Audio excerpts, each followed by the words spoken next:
We're continuing our discussion of section 1.1 of Rosen, discrete mathematics and its applications. We're discussing propositional logic, and we'll talk about the implication connector next. When you have two atomic propositions or two propositions, then we can connect them with the implication symbol as follows, and it reads like this. If P and Q are proposition, then we say P implies Q is a conditional statement or an implication, which can be also read as if P, then Q. So P implies Q, or if P, then Q. We'll see numerous ways that this could also be stated. Just get rid of the markings. And then the next thing will show the truth table for the truth value for this compound proposition.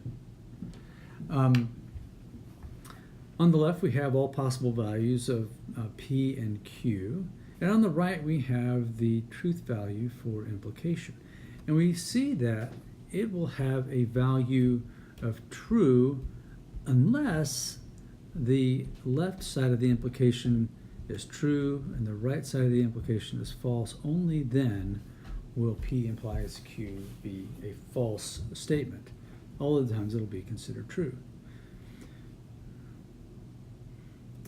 All right, so here's our example. P is I'm at home, Q is it is raining. P implies Q means if I'm at home, then it is raining, or me being at home implies it is raining.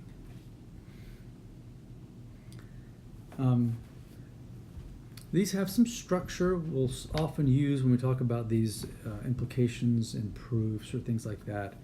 So in P implies Q, P is considered the hypothesis, also called the antecedent or the premise, and Q is considered the conclusion or the consequence. So P implies Q, the hypothesis implies the consequence.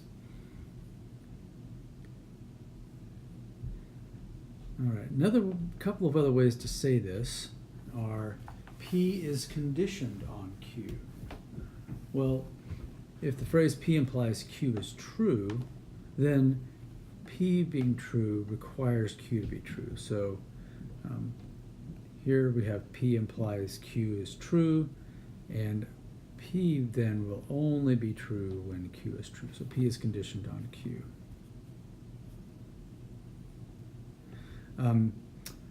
P cannot be true unless Q is true. So if the statement P implies Q is true, then P can only be true if Q is true. P implies Q, and then if P, then Q.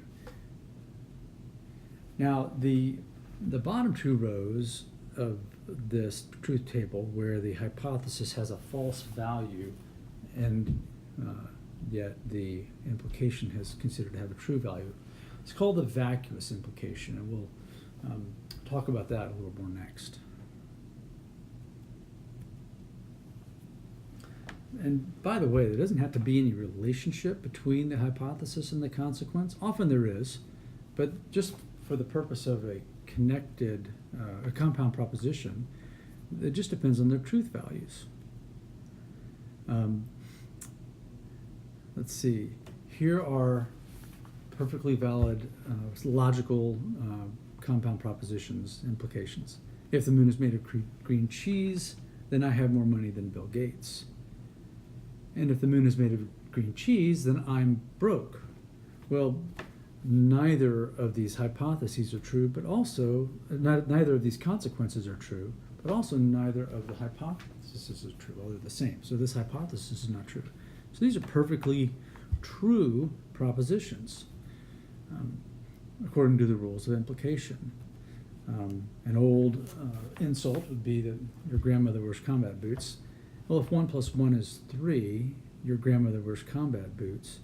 Well, that's not an insult because 1 + 1 is 3 is false, and it doesn't say whether grandma wears combat boots or not. It could be true or false.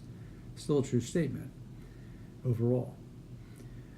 I think is a useful way to think about the vacuous case when we think about contracts. So here we have a statement, an implication. If I'm elected, then I will lower taxes. So one question might be is, when could this be considered to be false? So here's another similar one. If you get 100% on the final, then you will get an A. When can that be a true statement? When can that be considered a false statement? Well, think about the politician. If he is elected and does not lower taxes, then he has lied. Then he's stated a falsehood. But if he's elected and lowers taxes, he's told the truth. That's a true implying a true. Also, if he's not elected, it doesn't matter what he does with respect to lowering taxes or not lowering taxes. He didn't lie because the hypothesis was not true. A similar case can be made for the professor. All right. There's lots of ways to talk about the implication statement. We'll run through a bunch of these quickly. If P then Q and P implies Q, we've already seen. You can drop the then and say if P Q. And P only if Q is also an equivalent statement because it's similar to the one P conditioned on Q. P can be true only if Q is true when P implies Q. Q unless not P. So Q can be true unless P is false, because that's the only line where P can't be true. P when Q, when is a synonym of if. Q if P. Q whenever P, so another synonym of if. P is sufficient for Q. So if Q is true, that's all that is needed. If P is true, that is all that is needed for Q to be true, so it's sufficient.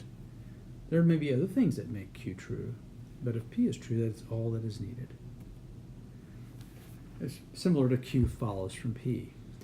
And Q is necessary for P, is that it's a sort of that conditional type phrase. Q has to be true if P is true. That's what P implies Q means. So if P is true, Q is necessarily true. Or Q is required for P. A necessary for condition for P is Q. That's similar to the earlier statement. And then a sufficient condition is for Q is P. All of these are equivalent. Sometimes it's helpful to tack on an is true or being true or true afterwards. So if P is true, then Q is true. Sometimes it's helpful. Q being true is necessary for P to be true.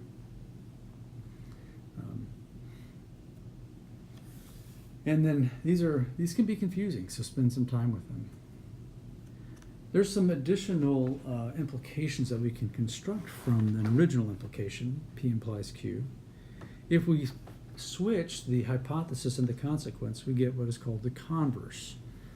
So the converse of P implies Q is Q implies P. If we take the negation of both propositions in the converse, we get what's called the contrapositive. So the contrapositive of P implies Q is not Q implies not P. And the inverse of P implies Q is where we just take the negation of the original hypothesis and consequence. So the inverse of P implies Q is not P implies not Q. So the original implication here is the light being red is sufficient condition for there being danger. If there is no danger, then the light will not be red is the contrapositive. The converse is if there is danger, then the light will be red. And the inverse is if the light is not red, then there is no danger. It turns out that the converse is an equivalent logical statement to the original. the contrapositive is the equivalent logical statement to the original, whereas the converse and inverse are not equivalent to the original implication. All right, now we come to the biconditional. And we read the symbol biconditional as if and only if. So P and Q are propositions, then we form the biconditional proposition P if and only if Q. It has the following truth table. All possible values of P and Q over here, and here are the values of P if and only if Q. And we see that it is true only when P and Q have the same truth value. If they have different truth values, then the biconditional is false. I am at home and it is raining.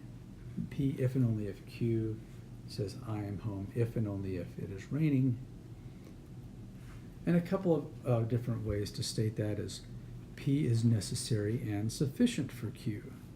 So that looks like two implications, and indeed it is. Also, if P then Q, and conversely. And then P if and only if Q. So P only if Q is like the original P implies Q. Q if P is Q implies P. So P if and only if Q is the biconditional. All right, so that concludes the discussion of the connectives, and in the next video we'll talk about truth tables.